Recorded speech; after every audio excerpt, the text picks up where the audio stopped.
बहुत बहुत स्वागत है आपको अपने YouTube channel Eklavya study point पे। आज की इस वीडियो में हम बात करेंगे बीए प्रोग्राम हिस्ट्री की।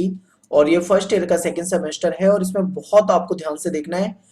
ये जो गुप्त साम्राज्य हमने पार्ट 1 पढ़ा था लास्ट वीडियो में, इसी यूनिट का सेकंड पार्ट है। और इसमें हम केवल एक टॉपिक को हम यहाँ पे लेंगे और प्रशासन यानी राज्य और प्रशासन को यहाँ पे हम पढ़ने वाले हैं। ठीक है, अर्थव्यवस्था, समाज, धर्म, साहित्य, कला इसके अगले पार्ट में आएगा यानी कि पार्ट 3 में। तो आपको क्या करना है, बहुत अच्छे से बारीकी से समझना है क्योंकि चैप्टर जो है बड़ा है और आपके एसएल की बुक के अंदर बहुत अच्छा कंटेंट इसका अवेलेबल नहीं करवाया गया है। तो मैं आपको जो कंटेंट अवेलेबल करवा रहा हूँ ये आपके एसएल की बुक से ज्यादा अच्छा है। आप यहाँ पे बहुत आराम से समझ पाएंगे। देखिए, बात करते हैं गुप्त काल में प्रशासन या फिर शासन व्यवस्था की। तो देखिए, ये जो आप किसी भी चैप्टर में पढ़ लो, चाहे मौर्य साम्राज्य की शासन व्यवस्था पढ़ लो, हड़प्पा की पढ़ लो, या इतिहास में किसी भी साम्राज्य की अगर आप प्रशासनिक व्यवस्था पढ़ोगे तो आपको कई जगह पे बहुत सारे पॉइंट जो होते हैं वो हेडिंग जो होती है वो सेम ही लिखनी होती है। बस उसका एक्सप्लेनेशन चेंज होता है टॉपिक के अकॉर्डिंग। तो वो सब मैं आपको बताऊंगा कहाँ पे क्या कैसे करना है, बस आपको क्या करना है ध्यान से समझना है। तो एक हल्का सा इंट्रो पढ़ लेते हैं हम शासन व्यवस्था का और फिर अपने टॉपिक को कंटिन्यू करेंगे आगे। तो देखिए, यहाँ पे क्या है कि गुप्त सम्राटों ने अनेक विजय प्राप्त करने के बाद विशाल गुप्त साम्राज्य का निर्माण किया था या फिर साम्राज्य की स्थापना की थी। आपने देखा था कि कुमार गुप्त पढ़े या फिर हम चंद्रगुप्त पढ़े, ठीक है, चाहे हम समुद्रगुप्त पढ़े, इन्होंने क्या करा था, कई सारे क्षेत्रों को जीता था और उसको अपने साम्राज्य में मिलाया था और अपने साम्राज्य को बढ़ाया था, साम्राज्य को उन्नत बनाया था। कई सारी मतलब विजयों के बाद ये सब हो पाया था। तो इस तरीके से ये जो गुप्त साम्राज्य है, इसका निर्माण हुआ। अपने उत्कर्ष काल में गुप्त साम्राज्य उत्तर भारत में हिमालय से दक्षिण में विंध्य पर्वत तक फैल गया था। देखिए, यहाँ पे बात चल रही है कि जब गुप्त काल जो था उत्कर्ष पे था, यानी बिल्कुल उसका पीक चल रहा था, सही समय चल रहा था। उस समय में क्या क्या था उसमें ये बताएंगे। तो देखिए, यहाँ पे मैं आपको समझा दूं, यहाँ पे छोटी सी स्पेस में मैं आपको मैप बना के बताने की कोशिश करता हूँ। ये देखिए, ऊपर हो गया नॉर्थ यानी उत्तर और नीचे हो गया साउथ यानी कि दक्षिण। अब इधर आ जाते हैं हम, इधर आ जाएगा ईस्ट यानी कि पूर्व और इधर आ जाएगा वेस्ट यानी कि पश्चिम। अब देखिए, ये कह रहे हैं कि गुप्त साम्राज्य जो था उत्तर में हिमालय से लेकर, यानी यहाँ पे क्या है, यहाँ पे हिमालय है, उत्तर में हिमालय से लेकर दक्षिण में अगर हम आए, नीचे की तरफ आए तो विंध्य पर्वत तक फैला हुआ था। और अगर यहीं पे हम पूर्व की बात करें तो पूर्व में इधर बंगाल की खाड़ी से लेकर पश्चिम में सौराष्ट्र तक ये फैला हुआ था। ठीक है, तो ये आपको इसकी दिशा के अकॉर्डिंग बताया गया है। इस विशाल साम्राज्य की राजधानी जो थी वो पाटलिपुत्र थी। और ये आपको एक चीज ध्यान रखना है कि कई साम्राज्यों की राजधानी जो थी, बिहार में पाटलिपुत्र, मौर्य साम्राज्य में भी आपको मिलेगी, पहले राजगृह मिलेगी, पाटलिपुत्र मिलेगी। तो ज्यादातर राजधानी जो थी मगध वगैरह में वो पाटलिपुत्र ही रखी जाती थी। लेकिन ये जो राजधानियां थी इनकी चेंज भी हो जाती है, आपको ये भी ध्यान रखना है। कभी कभी क्या करते थे, शासक आते थे, वो अपने अनुसार राजधानी भी चेंज कर लेते थे। तो यहाँ पे आपको इतना समझ में आ गया, बेसिक बिल्कुल बताया है। अब देखिए, यहाँ पे किसी भी, अब ये वाला जो फॉर्मूला आपको बता रहा हूँ हर टॉपिक पे लग जाएगा। चाहे आप हड़प्पा सभ्यता पढ़ोगे, आप मौर्य सभ्यता पढ़ोगे, आप वैदिक सभ्यता पढ़ोगे, आप गुप्त काल पढ़ोगे, आप इसके अलावा एक्स वाई जेड कोई भी काल पढ़ोगे, जहां पे बात आएगी शासन व्यवस्था की या फिर प्रशासन की, तो क्या पॉइंट आपके बना सकते हो आप। तो यहाँ पे देखिए, मैंने ये पॉइंट लिखे हुए हैं, इसी को आपको एक्सप्लेन करना होता है। सबसे पहले हम बताते हैं राजा के बारे में, यानी जो राजा था, शासक था, वो कौन था, कैसे शासक होते थे वहां पे। फिर उनका शासन जो चलता था, किसी भी राजा का अगर शासन चलेगा तो उसके कुछ, उसके साथ काम करने वाले व्यक्ति होंगे, उसके मंत्री होंगे, ठीक है, या उसके कर्मचारी होंगे तो मंत्री के बारे में।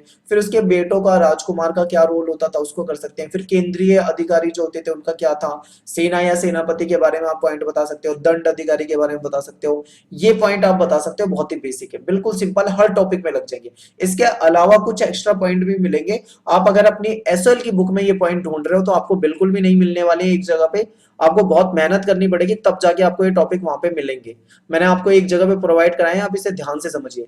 केंद्रीय प्रशासन के बारे में आपको बताना है, प्रांतीय प्रशासन के बारे में बताना है। देखिए, कोई भी बड़ा साम्राज्य हो, कोई भी बड़ा साम्राज्य, तो बड़ा साम्राज्य जब होता है तो वहां पे एक केंद्रीय सत्ता के द्वारा शासन नहीं चलाया जाता पूरे क्षेत्र में।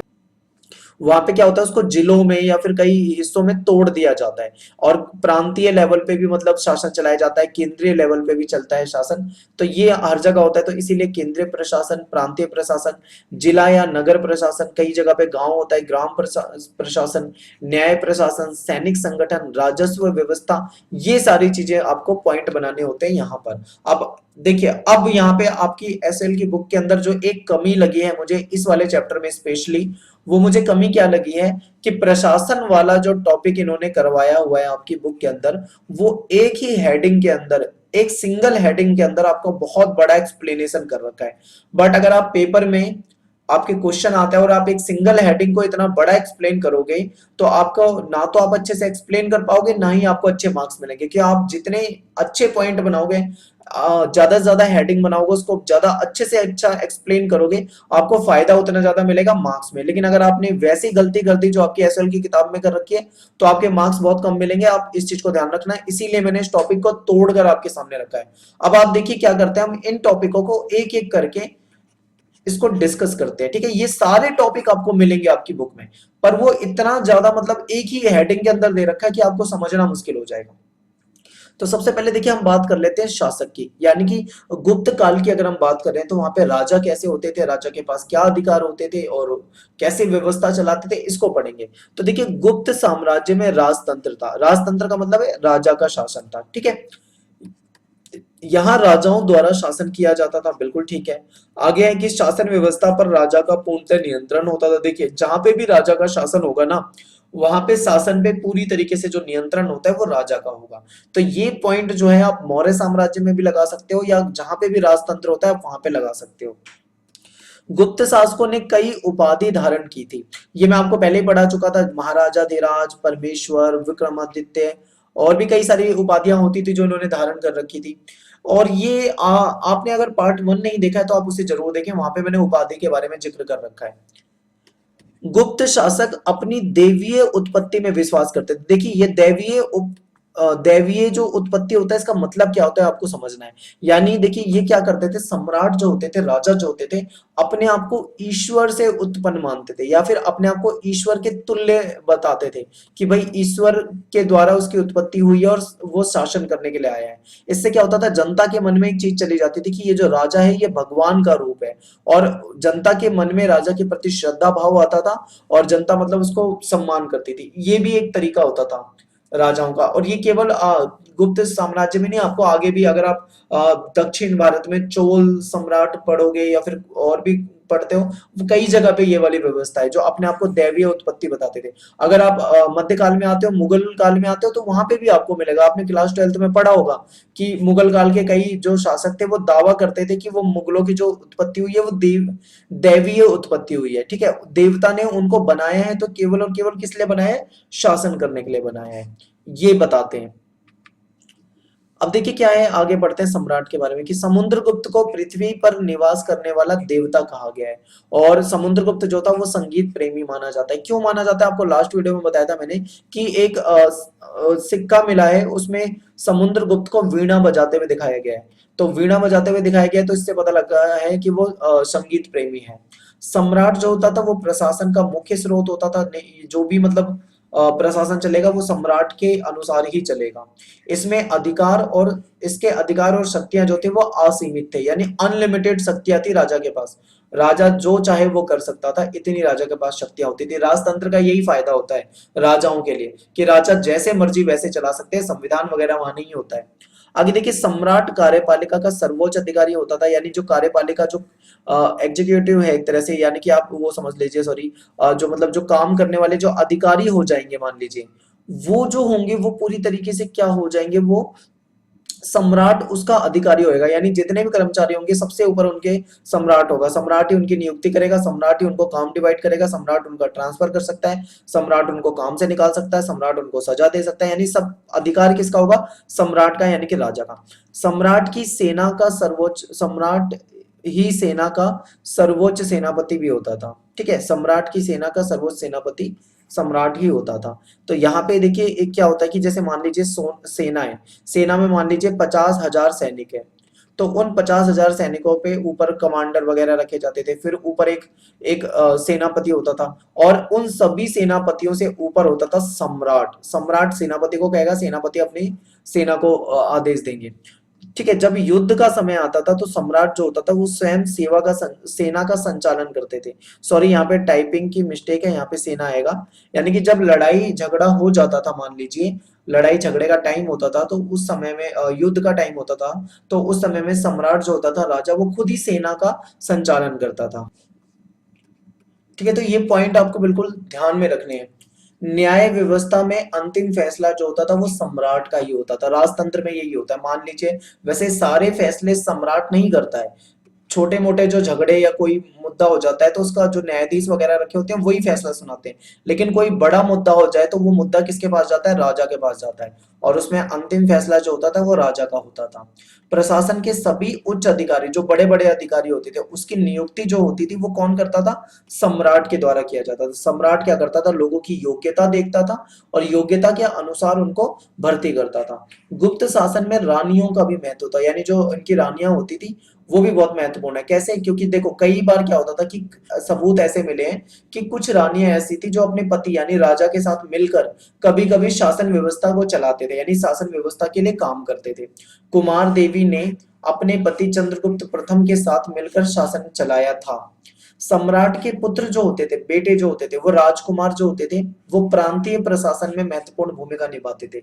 आगे ये सब कुछ आएगा, मैं आपको वहां पे एक्सप्लेनेशन आपको यहाँ पे मोटा मोटा बता रहा हूँ, आगे मैंने इसको और अच्छे से एक्सप्लेन कर रखा है, आपको याद रखना है। जो मतलब लोकल लेवल का जो शासन होता था, प्रांतीय स्तर पे या स्थानीय स्तर पे जो शासन होता था, देखिए मेन जो है वो तो सम्राट है, वही देखेगा। लेकिन सम्राट ने अपने बेटे को कोई क्षेत्र दे दिया कि तुम यहाँ के राजकुमार हो, यहाँ देखो। दूसरे बेटे को कोई दूसरा क्षेत्र दे दिया, वहां की जिम्मेदारी उसको दे दी।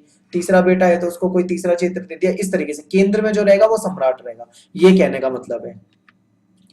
अब आगे देखिए, मंत्री तथा अमात्य। अमात्य भी आपको कई जगह पे लिखा मिलता है, अमात्य का मतलब भी मंत्री ही होता है। तो देखिए, मंत्री तथा अमात्य क्या है ये समझिए।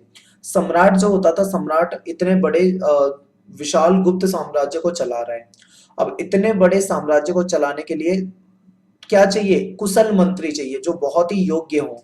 तो सम्राट जो था वो विशाल साम्राज्य को चलाने के लिए, अपने शासन काम को आसान बनाने के लिए मंत्रियों और अधिकारियों की सहायता से अपना शासन चलाता था, उनकी नियुक्ति करता था। मंत्रियों को उनकी योग्यता के आधार पर नियुक्त किया जाता था कि जिसके अंदर जैसी काबिलियत है उसको वैसा ही काम दिया जाता था। और देखिए, एक खास बात यहाँ पे ये भी आपको समझ में आनी चाहिए कि जो राजा होता था, राजा के बाद उसका उत्तराधिकारी जो होता था उसका बेटा होता था। ये हर जगह यही चलता है, लेकिन ये सदैव नहीं होता था। मान लो किसी राजा का बेटा जो है वो अयोग्य है, यानी वो शासन चलाने के लिए सही नहीं है, तो राजा अपने किसी दूसरे रिश्तेदार को या किसी दूसरे बेटे को भी चाहे तो वो क्या बना सकता है? उसका उत्तराधिकारी बना सकता है। ठीक है, बड़ा पुत्र, जैसे लिखा है बड़े पुत्र को बना सकता है। लेकिन मान लो बड़ा पुत्र अयोग्य है तो वो अपने छोटे पुत्र को भी बना सकता है। मान लो उसके और पुत्र नहीं है तो वो अपनी परिवार में किसी दूसरे को भी बना सकता है। कई बार क्या हुआ है कि दूसरे योग्य राजकुमार को भी इस पद पर चुना गया है, ये मैंने आपको ऑलरेडी बता दिया था। युवराज अपने पिता के जीवन काल में, जब तक मतलब पिता जीवित है, जीवन काल में पिता की सहायता जो है वो प्रशासनिक काम में करते, लेकिन जब पिता की मृत्यु हो जाएगी तो फिर वो तो राजा बन जाते हैं। तो विभिन्न विभाग के लिए मंत्रियों को नियुक्त किया जाता है। अब देखिए क्या होता है, इतना बड़ा साम्राज्य चलाना है, तो ऐसे में क्या होता है, राजा जो थे उसके खूब सारे विभाग होते थे। जैसे आज के टाइम पे क्या होता है, हेल्थ डिपार्टमेंट होता है एक, जो हेल्थ के काम देखता है। ठीक है, कपड़ा कपड़ा डिपार्टमेंट जो कपड़े से रिलेटेड देखेगा। रेल रेल वाला जो डिपार्टमेंट होगा, रेलवे, वो रेल को देखेगा।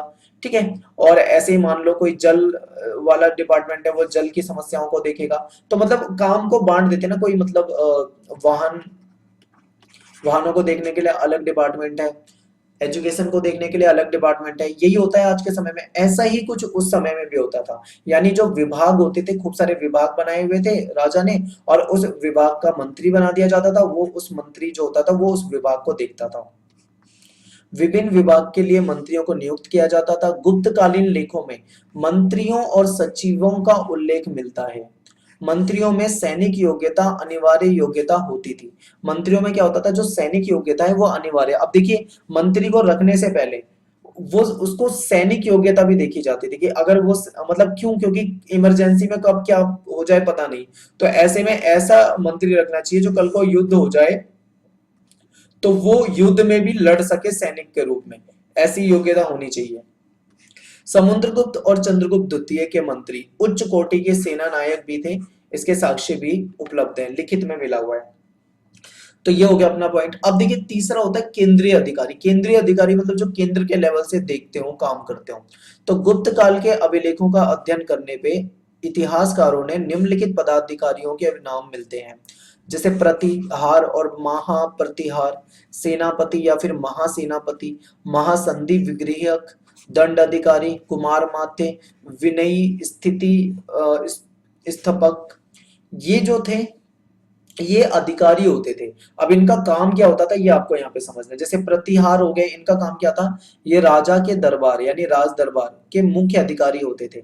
और ये लोग मतलब डायरेक्ट काम नहीं करते थे, ये क्या करते थे, ये जो लोग शासक से मिलना चाहते थे उन्हें प्रतिहार द्वारा अनुमति पत्र दिया जाता था। मान लीजिए राजा से किसी को मिलना है तो कोई डायरेक्ट थोड़ी ना जाएगा, राजा खाली बैठा है राजा से मिल लिया। राजा से मिलने के लिए एक तरह से अपॉइंटमेंट लेनी पड़ेगी यानी परमिशन लेनी पड़ेगी किसी दूसरे से। तो वो मान लो कोई व्यक्ति, फलाना व्यक्ति जान चाहता है कि वो राजा से मिले कुछ समस्या को लेके, तो वो जाएगा प्रतिहार के पास, प्रतिहार को अपनी समस्या बताएगा। तो प्रतिहार की मर्जी होती थी उसको राजा से मिलाए ना मिलाए जो भी है, उसको अनुमति पत्र यानी कि एक तरह से पास देता था। उस अनुमति पत्र के बाद वो राजा से मिल पाता था। तो ये काम किसका होता था, प्रतिहार या महाप्रतिहार का। सेनापति, आप बहुत आसान है, सेनापति आप बता दोगे। सेना का सर्वोच्च अधिकारी जो होता था वो सेनापति होता था या फिर उसको महासेनापति भी कहा जाता था। ये सम्राट के आदेश के अनुसार काम करते थे और सेना के संचालन के लिए काम करते थे, सैनिकों को देखरेख के लिए काम करते थे और युद्ध वगैरह में महत्वपूर्ण भूमिका निभाते थे। अब देखिए पॉइंट यहाँ पे आपको बहुत सारे दिए हैं, एक्सप्लेनेशन आप अपने अकॉर्डिंग बढ़ाकर कर सकते हो। और अगर आप एसएल की बुक में पढ़ते हो तो आपको ये सारे के सारे पॉइंट ढूंढने पड़ेंगे और बहुत दिक्कतों से आपको मिलेंगे, लेकिन उतना अच्छा नहीं मिल पाएगा। अब देखिए महासंधि विग्रहिक, महासंधि विग्रहिक। अब यहाँ पे संधि की बात चल रही है, संधि का मतलब होता है समझौता। यहाँ पे संधि आपको दिख रहा है तो कुछ ना कुछ इसका मतलब समझ लो, ये कुछ ना कुछ संधि मंधि से रिलेटेड होगा। अब देखिए क्या है कि गुप्त काल का एक महत्वपूर्ण अधिकारी होता था जिस जो महासंधि विग्रहक होता था। ये क्या करता था, युद्ध और शांति का मंत्री होता था, यानी युद्ध से रिलेटेड चीजों को करवाने के लिए या शांति समझौते कराने के लिए ये काम करता था। दंड अधिकारी, नाम से ही पता लग रहा है दंड वगैरह देता होगा। ये अधिकारी पुलिस विभाग का मुख्य अधिकारी होता था। जैसे आज के टाइम पे हम देखें कमिश्नर होते हैं, ठीक है, बड़े अधिकारी होते हैं पुलिस के, तो ये भी पुलिस के बड़े अधिकारी होते थे। कुमार मात्य, कुमार मात्य जो थे एक उच्च अधिकारियों का विशिष्ट वर्ग था, यानी विशेष प्रकार के उच्च अधिकारी समझ लो, बड़े अधिकारी। जिस प्रकार आज के समय में आईएएस ऑफिसर होते हैं ना, मतलब सबसे बड़े अधिकारी होते हैं आईएएस ऑफिसर, ऐसे ही ये होते थे कुमार मात्य गुप्त साम्राज्य में सबसे बड़े अधिकारी। इस वर्ग के पदाधिकारी अपनी योग्यता के अनुसार उच्च से उच्च पद पर नियुक्त किए जाते थे। जिसकी जैसी योग्यता उसको उतना ही ऊंचा पद दे दिया जाता था राजा के द्वारा, ठीक है। रोमिला थापर जो है एक इतिहासकार हैं, इनके अनुसार कुमार मात्य प्रांतों के अधिकारी होते थे। रोमिला थापर ने कहा है कि जो कुमार मात्य हैं ये प्रांतों के अधिकारी हैं, जो छोटे छोटे प्रांत बनाए हुए थे गुप्त साम्राज्य में उनके अधिकारी होते हैं, जो स्थानीय प्रशासन और केंद्रीय प्रशासन के बीच में कड़ी का काम करते हैं। अब देखिए यहाँ पे आप समझिए, एक तो होता है केंद्रीय प्रशासन, जैसे मान लो अभी आज के समय में क्या होता है, हमारे यहाँ पे केंद्र सरकार होती है, एक राज्य सरकार होती है और एक स्थानीय शासन होता है। तो उसी टाइम में केंद्र में जो होता था राजा होता था और प्रांत में जो होते थे वो छोटे उनके कर्मचारी वगैरह काम करते थे। तो ये जो अधिकारी होते थे कुमार माते, ये बीच का काम करते थे, यानी बीच बचाव का, इधर के बाद उधर, उधर के बाद इधर, यानी कि मतलब उनके बीच में कड़ी के रूप में बन जाते थे, काम करते थे। अब आगे देखिए विनयी स्थिति स्पतक, ये धार्मिक मामलों का मुख्य अधिकारी था। देखो धार्मिक मामलों यानी धर्म से संबंधित जो काम होंगे वो इस अधिकारी के होंगे। जो सार्वजनिक मंदिरों के प्रबंध की देख रेख करता था, जो मंदिर होते थे उसका प्रबंध मतलब उसका मैनेजमेंट जो है वो पूरा देख रेख करना का काम किसका होता था, इस व्यक्ति का होता था। और ये जो अधिकारी होता था ये लोगों के आचरण पर भी नजर रखने की जिम्मेदारी होती थी कि लोग कैसा आचरण कर रहे हैं, कुछ गलत तो नहीं हो रहा है, इन सब चीजों पर नजर रखते थे। अब देखते हैं प्रांतीय प्रशासन या स्थानीय स्तर। अब देखिए मान लीजिए राजा जो है उसका शासन जो है बहुत बड़े क्षेत्र में है। अब वो हर एक छोटी छोटी जगह पे जाके छोटे छोटे मुद्दों को तो देख नहीं सकता, क्योंकि राजा के पास टाइम नहीं होता, काम बहुत होता है, बहुत बड़ा साम्राज्य देखना होता है। तो इसलिए उसने स्थान छोटे छोटे हिस्सों में बांट दिया होता है अपने प्रशासन को, और वहां पे कर्मचारी लगा दिए होते हैं, जिसे जो प्रांतीय प्रशासन या फिर स्थानीय प्रशासन को देख रेख करते हैं। तो गुप्त साम्राज्य एक विशाल क्षेत्र में फैला हुआ साम्राज्य था। यहाँ बेहतर शासन व्यवस्था को चलाने के लिए इसको कई सारे प्रांतों में शासक ने क्या करा था, राजा ने बांट दिया था। प्रांतों के शासन के लिए राजकुमार या फिर राजकुल से संबंधित व्यक्तियों को नियुक्त किया गया था। छोटे छोटे क्षेत्र में राजकुमार को नियुक्त कर दिया, या राज अपने दरबार में से किसी को नियुक्त कर दिया, अपने परिवार में से किसी को नियुक्त कर दिया। इस तरीके से राजा काम करते थे। अब देखिए ग्राम प्रशासन, ग्राम का मतलब होता है गांव, यानी गांव में कैसा प्रशासन था ये है। तो गांव की बात करें तो गांव शासन की सबसे छोटी इकाई होती थी, जिसका प्रशासन ग्राम सभा के द्वारा चलाया जाता था। अब ग्राम सभा जो होती थी वो गांव के काम को देखती थी, ठीक है। एक तरह से वहां की सरकार जो होगी वो ग्राम सभा हो जाएगी। कई जगह पे इसको ग्राम जनपद के नाम से भी लिखा मिला है, तो इसको ग्राम जनपद भी कहा जाता था, पर कई जगह पे ग्राम सभा भी कहा जाता था। ग्राम सभा जो थी वो सरकार के सभी जो महत्वपूर्ण काम होते थे वो करती थी। जैसे मान लो गांव की सुरक्षा की जिम्मेदारी किसकी है, ग्राम प्रशासन की है, ग्राम सभा की। कोई निर्माण कार्य कराना है, जैसे मान लो कोई मंदिर वगैरह बनाना हो, कोई शिक्षा केंद्र बनाना हो गांव में, ठीक है, छोटी मोटी चीजें बनानी हो, तो ये निर्माण कार्य भी ग्राम प्रशासन करेगा। टैक्स इकट्ठा करना भी, जो गांव से जो टैक्स इकट्ठा करना होगा वो भी ये काम भी वही करेगा। जनता की कोई समस्या है उसको सुलझाने को, जागरूक करने को, ये सारे काम क्या होंगे, ग्राम प्रशासन के होंगे या एक ग्राम सभा के द्वारा किए जाते थे। अब बात करेंगे यहाँ पे टैक्स की, क्योंकि देखिए कोई भी शासन अगर चलता है तो उसके लिए जो उसे पैसों की जरूरत होती है वो मिलती है टैक्स से। तो यहाँ पे टैक्स कैसे लिया जाता था, किससे लिया जाता था, किस प्रकार से लिया जाता था, ये महत्वपूर्ण है। तो देखिए गुप्त काल में भूमि पर जो स्वामित्व होता था वो राजा का होता था, यानी जो भी भूमि है वो राजा की होती थी।